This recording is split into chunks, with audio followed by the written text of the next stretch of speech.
পুরীর জগন্নাথ মন্দিরের কথা তো সকলেরই জানা। পূর্ব মেদিনীপুরের মারিশদার বাহিরি গ্রামেও রয়েছে জগন্নাথ মন্দির। বর্তমানে এই প্রাচীন মন্দির সংস্কারের উদ্যোগ নিয়েছে রাজ্য সরকার।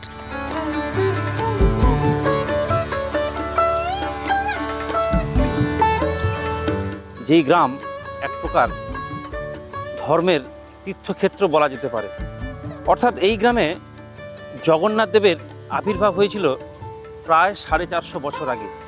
এখানে একটি বিজ্ঞপ্তি জারি করা হয়েছে। এই বিজ্ঞপ্তি জারিতে একদম উল্লেখ করা রয়েছে পশ্চিমবঙ্গ সরকার কর্তৃক রক্ষিত পুরাকীর্ত। এই পুরাকীর্ত পশ্চিমবঙ্গ তথা ভারতের জাতীয় সম্পদ, অনুগ্রহপূর্বক ইহা বিকৃতি করবেন না। অর্থাৎ জেলা ম্যাজিস্ট্রেট এখানকার যে নিয়ম রীতি রয়েছে সেই নিয়ম অনুসারেই কিন্তু এখানে পরিষ্কারভাবে বলা রয়েছে যে এই যে সম্পত্তি রয়েছে এই সম্পত্তির ওপর কোথাও কিন্তু হস্তক্ষেপ করা চলবে না। বলা বাহুল্য, আর 5টা প্রাচীন মন্দিরের মতো এই মন্দির গড়ে ওঠার পেছনেও রয়েছে ইতিহাস, রয়েছে নানা অজানা কথা। লোকমুখে শোনা যায় এক রাতেই নাকি গড়ে উঠেছিল এই সুবিশাল জগন্নাথ মন্দিরটি। কাশিরাম দাস মহাপাত্রের বংশধর পদ্মলাভ দাস মহাপাত্রের পুত্র বিভীষণ দাস মহাপাত্র সুউচ্চ মন্দিরটি প্রস্তুত করেন এবং জগন্নাথ দেব, দেবী সুভদ্রা, বলরাম দেব এবং রাধা গোবিন্দজিউকে স্থাপন করেন। উড়িষ্যার উৎকল রীতি অনুসরণ করে তৈরি পুরাকীর্তির প্রাচীনত্বের নিদর্শন এটি। দেউল বা বিমান ও জগন্মোহনের সম্মিলিত রূপ। সপ্তরথ পীড়া রীতি অনুসরণে দেউল বা বিমানটির ভেতরের ছাদ প্রাচীন হিন্দু স্থাপত্য রীতি লহর পদ্ধতিতে নির্মিত।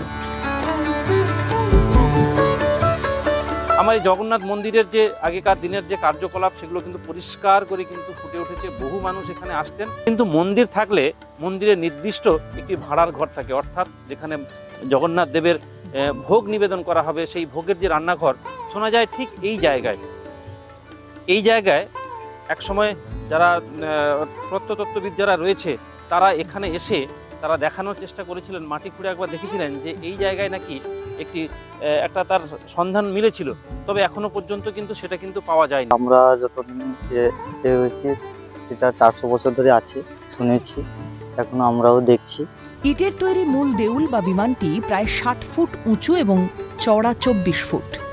সামনের জগমোহনের উচ্চতা প্রায় 40 ফুট ও চওড়া 17 ফুট। 1506 শকাব্দ বা 1584 খ্রিস্টাব্দের বৈশাখ মাসে শুক্লপক্ষে বিভীষণ দাস মহাপাত্র তার কুলগুরু শ্রী গদাধর নন্দকে এই সুউচ্চ মন্দির দান করেন এবং নিত্য সেবার জন্য তৎকালীন দেউলবাড় ও সংলগ্ন কয়েকটি গ্রাম দান করেন।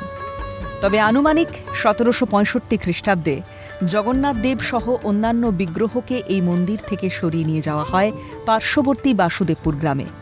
সেখানেই যুগ যুগ ধরে পুজো পেয়ে আসছেন প্রভু জগন্নাথ দেব। যদি 450 বছরের মন্দির হয় তাহলে কিন্তু 250 বছর পর যথারীতি এই মন্দির থেকে জগন্নাথ দেবের যে মূর্তি ছিল সেই মূর্তি কিন্তু অন্যত্র, অর্থাৎ বাসুদেবপুর, এগরার বাসুদেবপুর বলে একটি গ্রাম রয়েছে, সেই গ্রামের রাজা ছিলেন দুর্গাদাস রায়। সেই রাজা দুর্গাদাস এই মন্দির এখান থেকে, এই মন্দিরের যে প্রতিমা রয়েছে সেটাকে এখান থেকে নিয়ে চলে যায়। তখন যথারীতি মন্দির কিন্তু খালি হয়ে যায়, যেহেতু সেই রাজার সমস্ত দায়িত্বভার ছিল এই এলাকাটা তিনি দেখতেন। তখন আবার যথারীতি গ্রামের যারা সেবায়েত রয়েছে বা যারা এখানকার সাধারণ মানুষ রয়েছে তারা উদ্যোগী হন, আবার যথারীতি উড়িষ্যার নিয়মে, অর্থাৎ উড়িষ্যার যে জগন্নাথ দেব রয়েছেন সেই জগন্নাথ দেবের যা নিয়ম রয়েছে সেখানে আবার এখানে জগন্নাথ দেবকে প্রতিষ্ঠা করা হয়। সেই প্রতিষ্ঠার পর থেকে যথারীতি পুজো আবার শুরু হয়। এককালে এইখানে ভীমসেন মহাপাত্র তো মন্দিরটা করে দিয়ে গিয়েছিল। এখানে রথ আগে হতো, রথ হতো সেখানে, গুঞ্চাবাড়ি সেখানে ছিল, এখানে রথ আগে হতো। তারপরে কিছুদিনের পরে মন্দিরের পরপর জঙ্গল হয়ে গেল, তখন একবারে জঙ্গল হয়ে গেল মন্দির। তারপরে জগন্নাথ দেব ওইখানে নূতন মন্দির হয়ে ওইখানে ট্রান্সফার হয়েছে, এখানে সেবা পূজা চলছে, এখানে নিত্য ভোগ হচ্ছে। এই মন্দিরের ঠাকুর ওখানে আবার নতুন এরা সম্পত্তিটাকে আটকাবার জন্যে ওখানে মন্দির করে পূজা রথ ফথ যাবতীয় যা সব কিছু চলছে। মানে যুগ পাল্টে গেলেও মানে কোনো অসুজ হলেও ভোগ কোনোদিন বন্ধ হয় না। না, ভোগ হয়, প্রত্যেক দিন ভোগ হয়।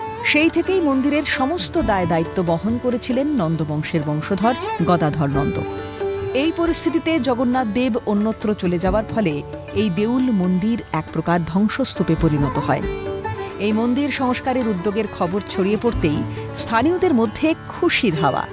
সাধুবাদ জানানোর পাশাপাশি যেখানে জগন্নাথ দেব বর্তমানে বিরাজমান সেই মন্দিরটিরও সংস্কারের আর্জি জানানো হয়েছে স্থানীয়দের তরফে। কিন্তু আবার দেখা যায় মাঝখান থেকে চিরাচরিত নিয়মকে এড়িয়ে বেশ কিছু অসাধু, তখনকার দিনে বেশ কিছু অসাধু ব্যক্তি এই মন্দিরের বিভিন্ন রকম জিনিসপত্র চুরি করতে থাকেন। চুরি হওয়ার ফলে বিভিন্ন রকমের ধর্মীয় আঘাতে রীতিনীতি যে রেওয়াজ রয়েছে সেখানে কিন্তু আঘাত আনা হয়। তারপর আরও এই নন্দ পরিবার বা অন্যান্য যেসব এখানকার যারা গ্রামবাসী রয়েছে তারা উদ্যোগী হন যে এখানে তারা জগন্নাথ দেবকে রাখবেন না। এই মন্দিরের সংস্কার হোক, কিন্তু পাশাপাশি মন্দিরটাকে যদি সংস্কার করা যায়, ঠাকুর যেখানে থাকে, তাহলে আরও সুন্দর। এই মন্দির সংস্কার হলে পর্যটন ক্ষেত্র হিসেবে গড়ে উঠবে মারিস্তার এই ছোট্ট গ্রাম বাহিরি। আর পর্যটকদের আনাগোনা বাড়লে খুলে যাবে আয়ের পথ। এলাকায় লাভবান হবেন স্থানীয় ব্যবসায়ীরাও। কাঁথি ৩ নম্বর পঞ্চায়েত সমিতির সভাপতি বিকাশ চন্দ্র বেজ বলেন, মজে যাওয়া মন্দিরকে পুনরুদ্ধার করার জন্য গর্বিত ও আপ্লুত। একটা নতুনভাবে ভালো হবে, লোকজনের হবে, যাতায়াত বাড়বে, দর্শনার্থী হবে, দোকানপাটও হবে, বিক্রি বাট সব কিছু ভালো হবে। এটা হলে তো মানে এখানে একটা মানোন্নয়ন হবে বা গ্রামে এখানে এলাকা ব্যবসায়ী বা মোটামুটি ভালোই, এটা সুখবর। কিন্তু বাংলার মুখ্যমন্ত্রী মমতা ব্যানার্জির হাত ধরেই বিশ্বের সেরার শিরোপা পাচ্ছে বিভিন্ন প্রকল্প, বিভিন্ন উন্নয়ন। তো সেক্ষেত্রে আমার কাঁথি ৩ নম্বর ব্লক গর্বিত, আমরা আনন্দিত, আপ্লুত এরকম একটি আর্থিক সহযোগিতা পাওয়া বা আমাদের এই মজে যাওয়া মন্দিরকে পুনরুদ্ধার করার জন্য। মন্দির সংস্কার হলে বাংলা তথা দেশবাসীর কাছে তীর্থক্ষেত্র হিসেবে জায়গা করে নেবে বাহিরি। আর্থসামাজিক ক্ষেত্রে যুগান্তকারী বদল আসবে, এমনটাই মনে করছেন স্থানীয়রা। বিনোদ মণ্ডলের রিপোর্ট, ক্যালকাটা নিউজ।